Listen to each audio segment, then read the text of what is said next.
जय हिंद बच्चों, आप सभी लोगों का हमारे चैनल एजुकेशन यात्रा by JK sir classes number पहले का नंबर फर्स्ट के का में कहता है 5 ग्राम NaOH 450 ml विलयन में घुला हुआ है। विलयन की मोललता की गणना करनी है। इसमें 5 ग्राम NaOH विलयन था, दिया था 5 ग्राम NaOH विलयन, जिसमें से विलेय की मात्रा को स्मॉल w से प्रदर्शित करूंगा। कैपिटल G निकालेंगे NaOH का अणुभार।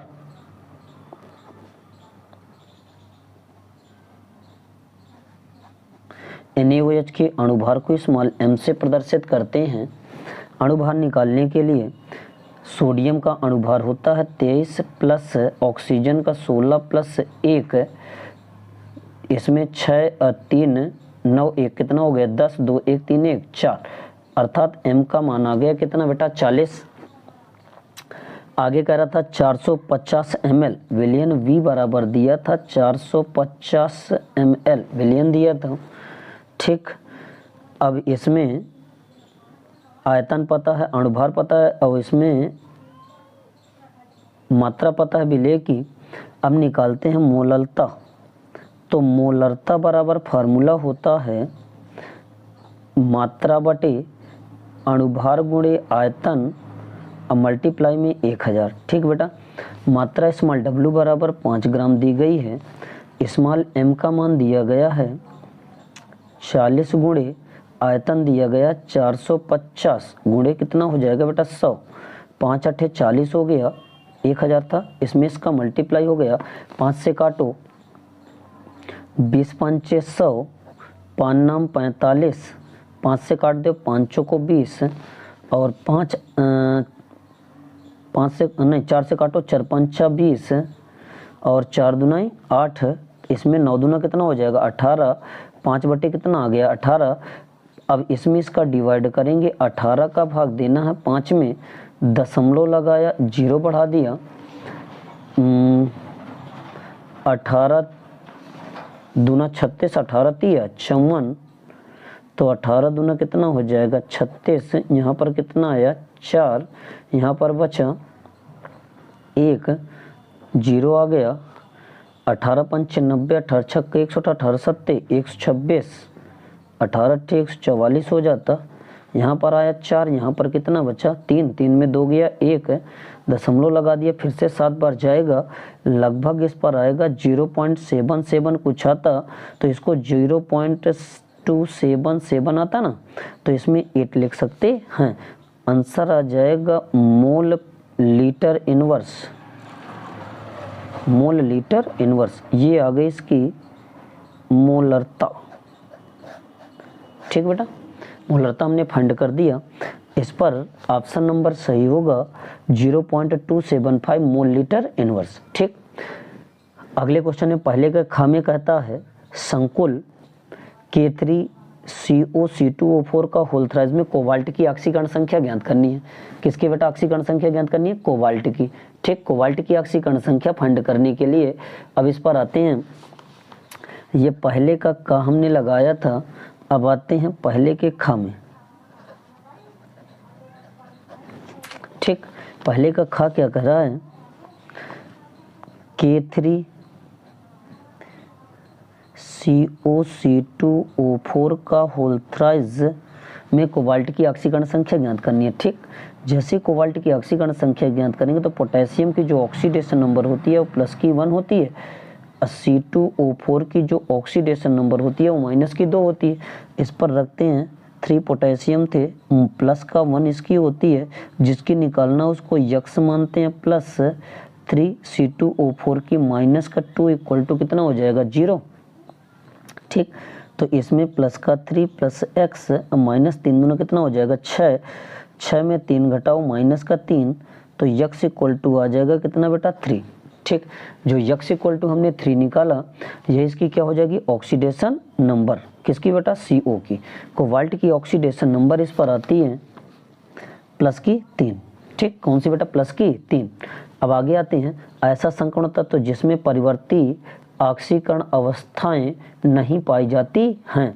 इसमें ये जो स्कैंडियम होगा, स्कैंडियम में परिवर्ती संयोजकता नहीं दर्शाता। इसी प्रकार जो Zn होता है, Zn भी परिवर्ती संयोजकता नहीं दर्शाता है। ठीक है, ध्यान देना। अगले पर आते हैं, यौगिक जिसमें क्षारीय प्रबल सबसे अधिक है। घ नंबर में यौगिक जिसमें क्षारीय प्रबल सबसे अधिक है, जो तृतीय के मीन होता है CH3 का होल थ्राइस इंटू N, यह सबसे अधिक क्षारीय होता है। ठीक, अब आगे आते हैं, यौगिक जो डाइसैकेराइड नहीं है, डाइसैकेराइड जो सेलुलोज होता है वो डाइसैकेराइड नहीं होता है। ठीक, निम्नलिखित में से कौन से यौगिक की पहचान टालन अभिकर्मक से की जाती है? इसमें जो एल्डिहाइड समूह होता है, एल्डिहाइडों की पहचान टालन अभिकर्मक से की जाती है। ठीक, टालन अभिकर्मक से होती है। ठीक है, एल्डिहाइड।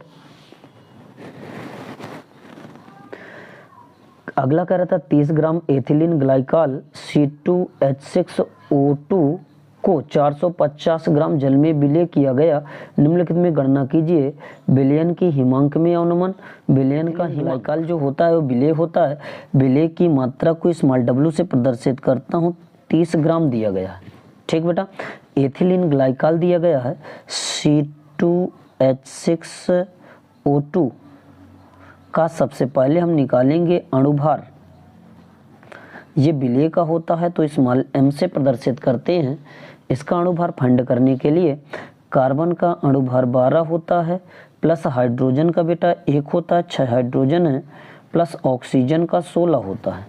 ठीक, अब इस पर m बराबर 12 दूना कितना हो जाएगा 24, प्लस 6 प्लस 16 दूना कितना हो जाएगा 32।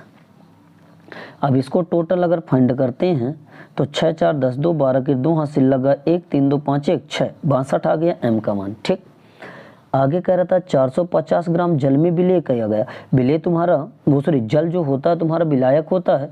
विलायक की मात्रा को कैपिटल W से प्रदर्शित किया, 450 ग्राम दिया गया। ठीक है, अब इसमें विलयन के हिमांक की गणना करनी है। विलयन के हिमांक की गणना करनी है। ठीक है, अवनमन नहीं, विलयन के हिमांक के अवनमन की गणना करनी है। तो इसमें फार्मूला बताए थे, डेल्टा TF बराबर होता है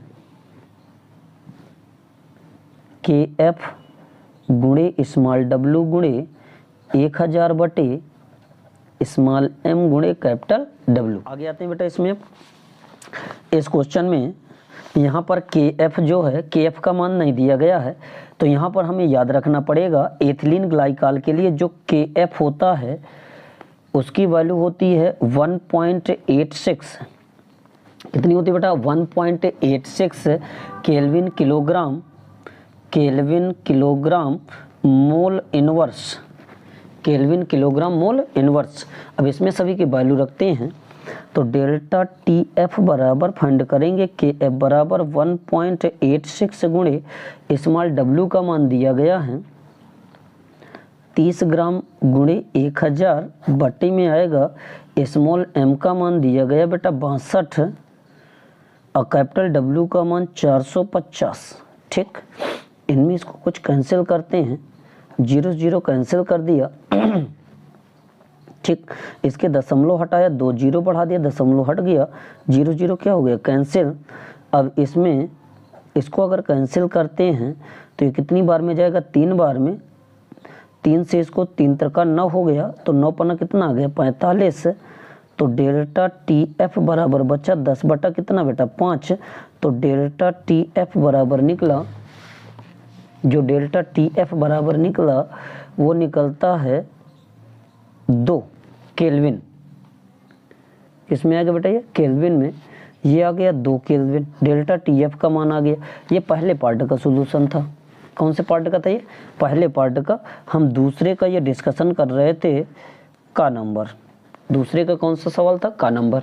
ठीक, जिसमें हमने डेल्टा TF का मान निकाला 2 केल्विन। ठीक, अब इसके बाद विलयन दूसरे पार्ट में कह रहा था विलयन का हिमांक। देखो इसमें दूसरे पार्ट में पहले विलयन के हिमांक में अवनमन ज्ञात करना था, फिर इसके बाद कर रहा था विलयन का हिमांक ज्ञात करना। विलयन का हिमांक के बराबर होगा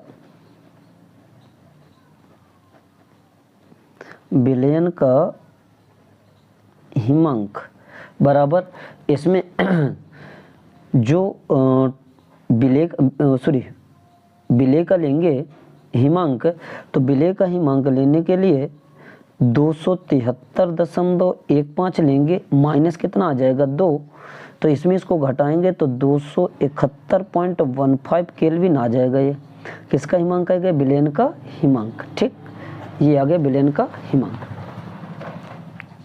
चलो अगले क्वेश्चन पर आए।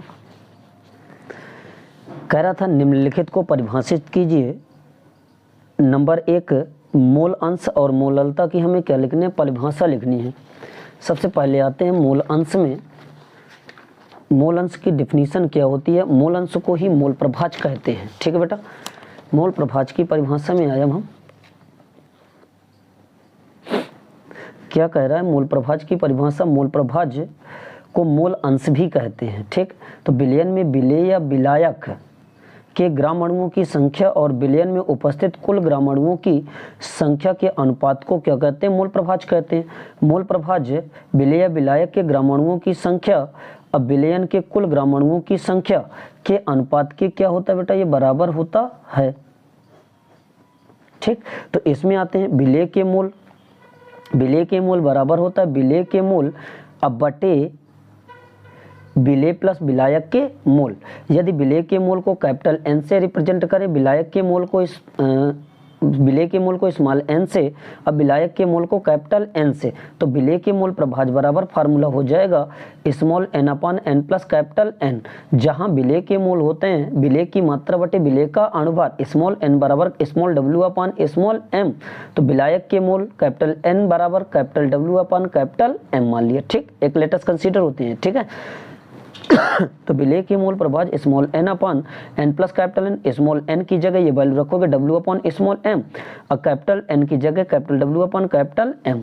जहां देखो स्मॉल डब्ल्यू बराबर विलेय की मात्रा, स्मॉल एम बराबर विलेय का अणुभार, स्मॉल डब्ल्यू बराबर विलेय की मात्रा, कैपिटल एम बराबर विलायक का अणुभार। ठीक, इसी प्रकार यदि हम विलेय के बाद विलायक के मोल अगर लिखना चाहते हैं तो स्मॉल डब्ल्यू अपान स्मॉल एम कैपिटल नहीं स्मॉल एन बराबर स्मॉल डब्ल्यू अपान स्मॉल एम, तो विलायक के मोल बराबर फार्मूला हो जाएगा capital N upon n plus capital N.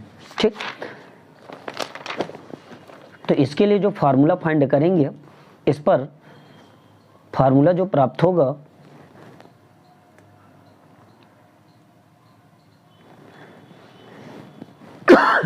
विलायक के मोल प्रभाज capital W upon capital M upon small डब्ल्यू upon small m plus capital W upon capital M. विलेय के मोल प्रभाज प्लस विलायक के मोल प्रभाज कितने होता है? 1। अर्थात इसमें जो भी विलेय और विलायक के मोल प्रभाज अगर इनका योग करते हैं तो ये किसके बराबर होता है? 1 के। तो किसी एक के मोल प्रभाज निकालेंगे विलेय विलायक के, तो हमेशा 1 से क्या आते हैं? कम आते हैं। ठीक, चलो आते हैं दूसरा क्वेश्चन। क्या कर रहा था? फाइंड करना था, डिफिनीशन बतानी थी मोललता की। किसकी बेटा? मोललता की डिफिनीशन बतानी है।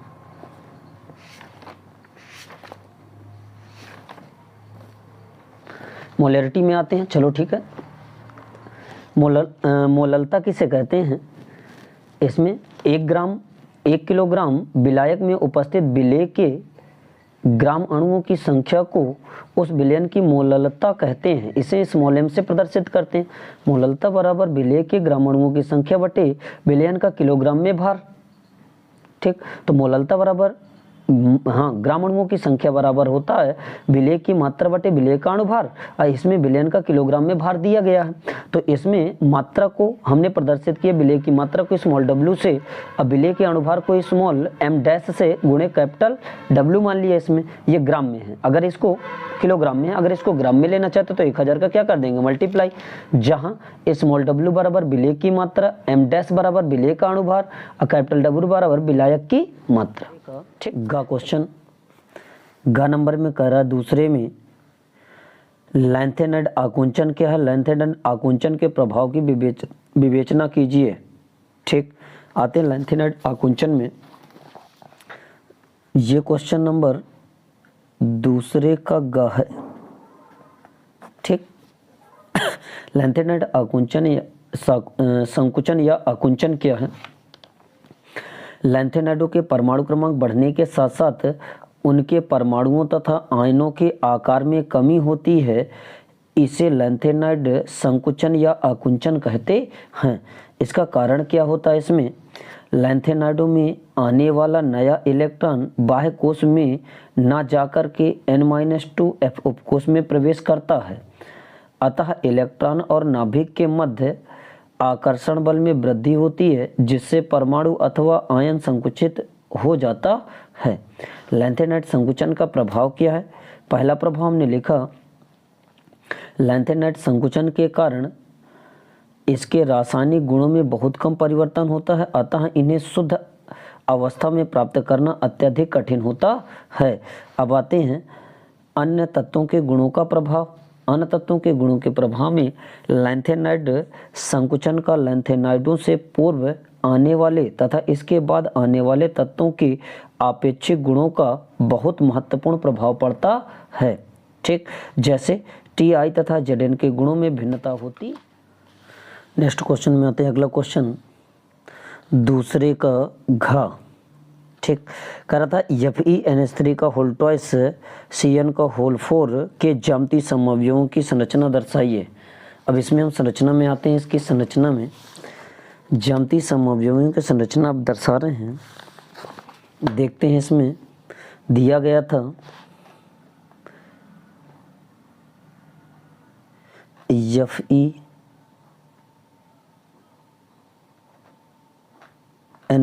का होल ट्वाइस Cn का होल 4 माइनस में ज्यामितीय समयोता दर्शानी थी। ठीक, अब इनमें समयोता जब दर्शाते हैं तो इस पर आएंगे। Fe इसमें केंद्रीय धातु परमाणु होगा, यह NH3 और Cn इसके क्या होंगे? लिगेंड होते हैं। तो इस पर Fe जो केंद्रीय धातु परमाणु होगा, इस केंद्रीय धातु परमाणु के साथ NH3 होगा और NH3 होगा और इसके साथ Cn लगे होंगे।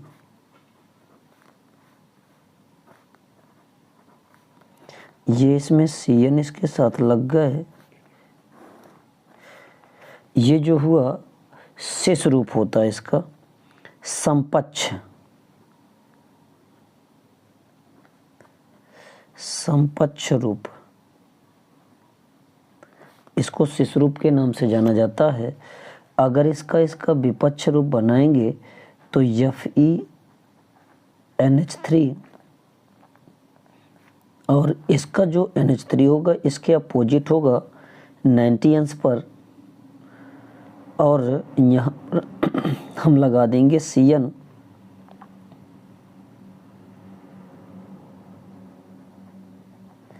Cn, एक Cn और लग गया, इधर आ जाएगा Cn और ये Cn, चारों Cn हैं और इसमें माइनस चार्ज, तो ये हो जाएगा विपक्ष रूप।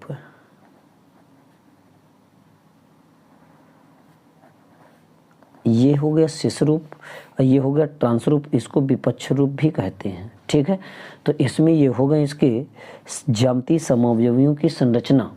FeNH3 का होल ट्वाइस Cn4 माइनस के ज्यामितीय समअवयवी। अगला क्वेश्चन पर आते हैं। तीसरे का में तीसरे का कहता है CH3 CH2 CH2 CH3 के मुक्त मूलक क्लोरीन से बनने वाले सभी संभावित मोनोक्लोरो संरचनात्मक समअवयवियों को पहचानिए। ठीक है, अब इसमें क्लोरीन से जो भी संभावित समअवयवी बनेंगे उन्हीं समअवयवियों को अब हम इस पर दर्शाना है। इनको दर्शाने के लिए क्वेश्चन नंबर आते हैं। इसमें अगला क्या कहता, तीसरे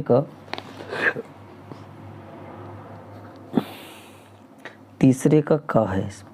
ठीक, इसमें दिया गया CH3 single bond CH2 single bond CH2 single bond CH3 के मुक्त मूलक क्लोरीन से बनने वाले समअवयवी बनाना है। तो पहला जो समअवयवी बनाते हैं CH3 CH2 single bond CH2, एक हाइड्रोजन हटा कर के इसकी जगह क्लोरीन लगा दिया गया। इसका यदि नामकरण करते हैं तो क्लोरो 4 कार्बन है तो ब्यूटेन, इसका नाम हो जाएगा क्लोरोब्यूटेन। ठीक, अगला अगर इसका समअवयवी बनाते हैं तो CH3 CH2 CH Cl लगा दिया और CH3। अगर इसका नामकरण करते हैं तो 2 क्लोरो ब्यूटेन, क्या नाम हो जाएगा, 2 क्लोरो ब्यूटेन। इसी प्रकार यदि अगला एक और समअवयवी बनाते हैं तो CH3 CH single bond CH2Cl। ठीक, अगर इसका नामकरण करते हैं तो इसके नामकरण में 1 क्लोरो 2 मेथिल प्रोपेन हो जाएगा। ठीक, इसी प्रकार यदि एक और समअवयवी बनाते हैं CH3CH3Cl, इसका नाम हो जाएगा 2 क्लोरो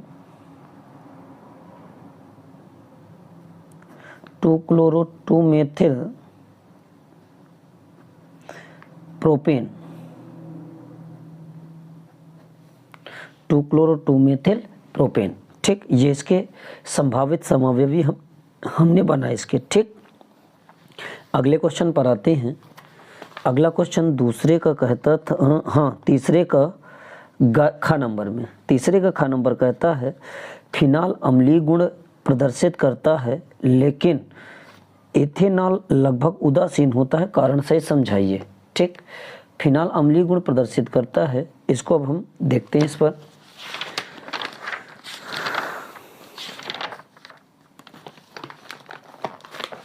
चलो आंसर पर आते हैं। फिनाल का यदि ये फिनाल का फार्मूला है, यदि बेंजीन पर OH लगा देते तो ये इसका फिनाल कहलाता है।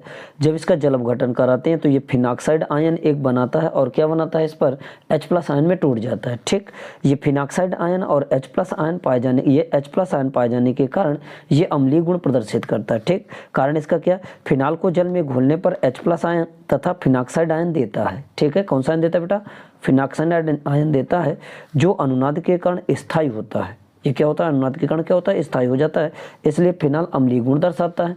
जबकि एथिल अल्कोहल में आते हैं, इसका फार्मूला C2H5 होता है। ठीक, एथिल अल्कोहल का रासायनिक सूत्र C2H5OH होता है। इसमें मीठी गंध होती है, इसका उपयोग पेय पदार्थों के रूप में भी किया जाता है। जबकि अल्कोहल को जल में घोलने के फलस्वरूप इसका H परमाणु बाहर नहीं निकल पाता है। ठीक, इसलिए यह अम्लीय गुण अम्लीय नहीं होता है और उदासीन की भांति व्यवहार करता है। ठीक, चलो अगले क्वेश्चन पर आते हैं। हम अगला क्वेश्चन इस पर दे रहा था, निम्नलिखित में से विभेद करना था एस्टल्डिहाइड तथा एसीटोन में, आइसोफेनोन तथा बेंजोफेनोन में। क्वेश्चन नंबर है इसका तीसरे का ग, विभेद करना था इसमें एस्टल्डिहाइड तथा एसीटोन।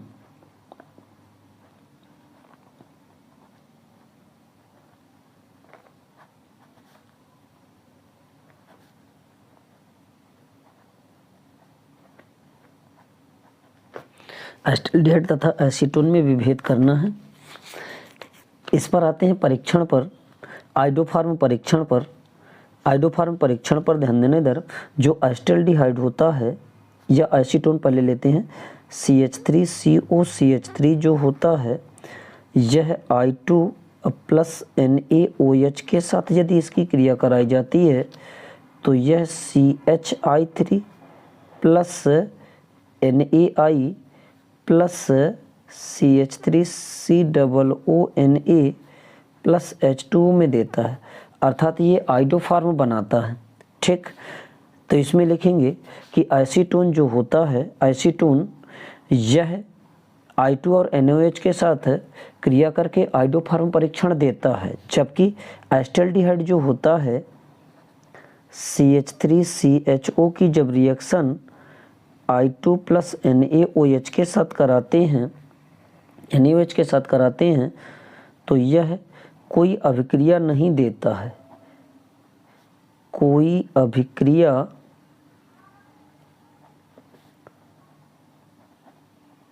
नहीं देता है। अर्थात इसका मतलब ये हुआ कि इसमें एसिटाल्डिहाइड जो होता है आइडोफार्म के साथ कोई अभिक्रिया नहीं देता, जबकि एसीटोन आइडोफार्म के साथ अभिक्रिया देता है। ठीक, अगला दूसरा था इसमें एसिटोफिनोन तथा बेंजोफिनोन। एस्टोफिनोन तथा बेंजोफिनोन में आते हैं इस पर एस्टोफिनोन और बेंजोफिनोन में। ठीक,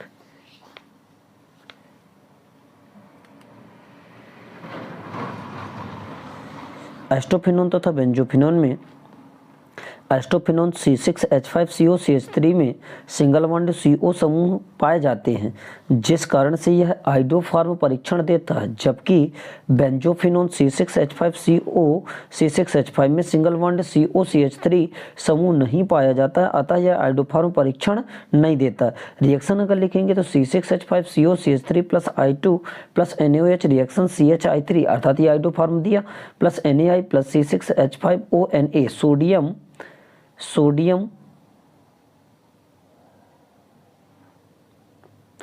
इसमें देता है, सोडियम फिनॉक्साइड प्लस H2O बाहर निकल जाता है। ठीक, तो ये इसका था आइडोफार्म एसिटोफिनोन बेंजोफिनोन में क्या था ये विभेद। ठीक, अगला क्वेश्चन आते हैं, कह रहा था न्यूक्लियोसाइड तथा न्यूक्लियोटाइड में क्या अंतर है समझाइए। क्वेश्चन दिया था घ नंबर तीसरे का घ नंबर न्यूक्लियोसाइड तथा न्यूक्लियोटाइड में क्या अंतर है समझाना था। ठीक, न्यूक्लियोसाइड और न्यूक्लियोटाइड क्या है। ठीक है, अब आगे आते हैं न्यूक्लियोसाइड और न्यूक्लियोटाइड में। न्यूक्लियोसाइड में सर्वप्रथम आते हैं न्यूक्लियोसाइड में। क्वेश्चन था इसमें तीसरे का घ नंबर, तीसरे के घ में न्यूक्लियोसाइड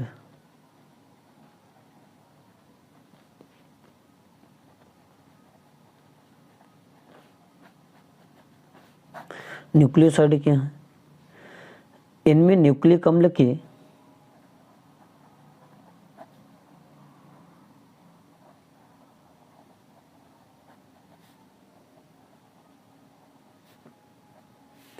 न्यूक्लिक अम्ल के दो आधारीय घटक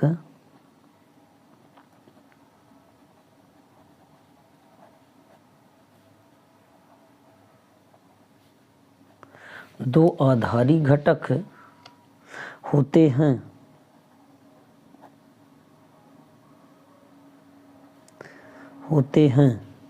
पेंटोस शर्करा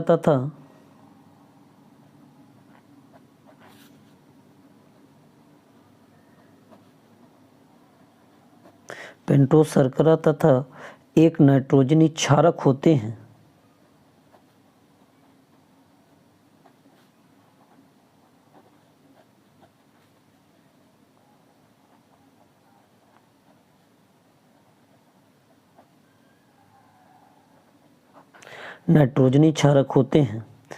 इस पर लिखेंगे नाइट्रोजनी क्षारक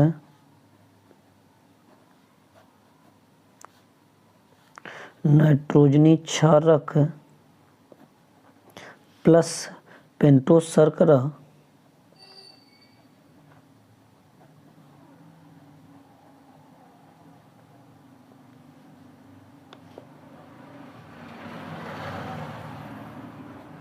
मिलकर के बनाते न्यूक्लियोसाइड।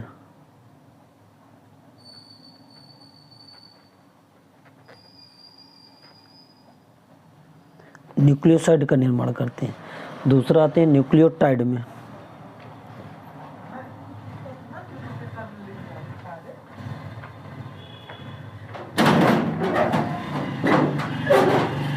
न्यूक्लियोटाइड क्या है, इनमें न्यूक्लिक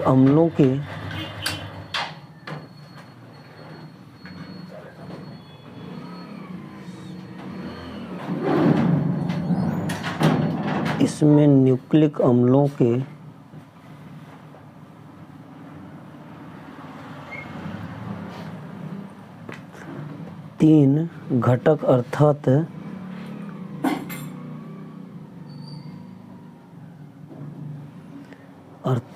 H3PO4 फास्फोरस अम्ल, कामा पेंटोस शर्करा,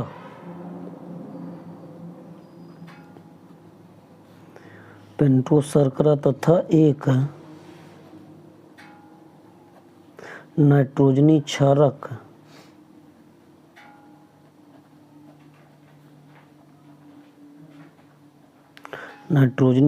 होता है।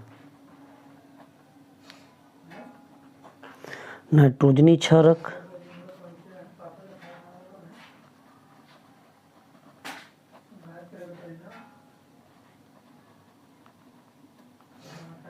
प्लस पेंटोस शर्करा प्लस H3PO4 मिलकर बनाते हैं न्यूक्लियोटाइड।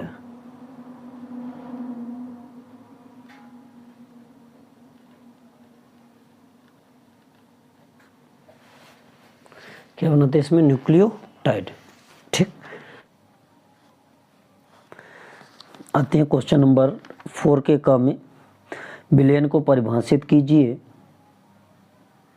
किसी विलयन के सांद्रता को कितने प्रकार से व्यक्त कर सकते हैं, समझाइए। ठीक, विलयन की परिभाषा में आते हैं हम। विलयन की परिभाषा में दो या दो से अधिक पदार्थों द्वारा बने समंगी मिश्रण को विलयन कहते हैं। जैसे शरबत, नींबू पानी आदि। किसी भी विलयन के मुख्यतः दो अवयव होते हैं, एक विलायक और एक क्या होता है? विलेय। विलायक किसे कहते हैं? ऐसा पदार्थ जो विलयन में सबसे ज़्यादा मात्रा में पाए जाते हैं विलायक कहलाते हैं। विलेय क्या है? सोल्यूट। ऐसे पदार्थ जो विलयन में कम मात्रा में पाए जाते हैं विलेय कहलाते हैं। एग्जाम्पल, नींबू और जल के विलयन में जल विलायक, नींबू क्या है? विलेय।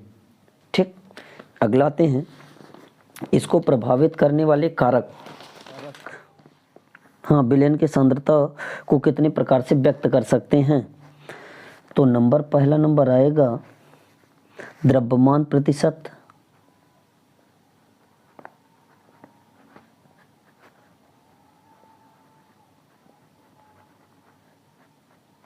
द्रव्यमान प्रतिशत। दूसरा नंबर आयतन प्रतिशत।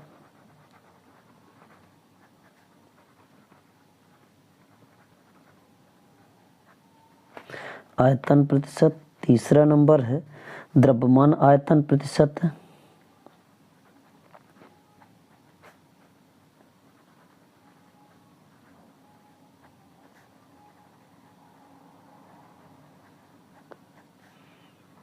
चौथा नंबर है पार्ट प्रति विलयन।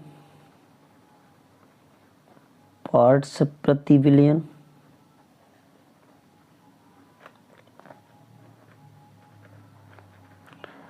पार्ट प्रति विलयन। नंबर 5 मोललता।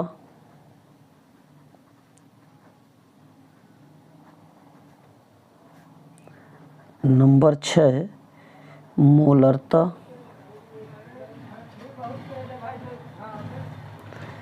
नंबर 7 मोल अंश।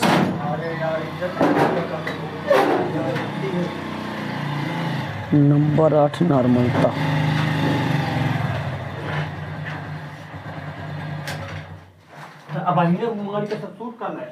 नॉर्मलता।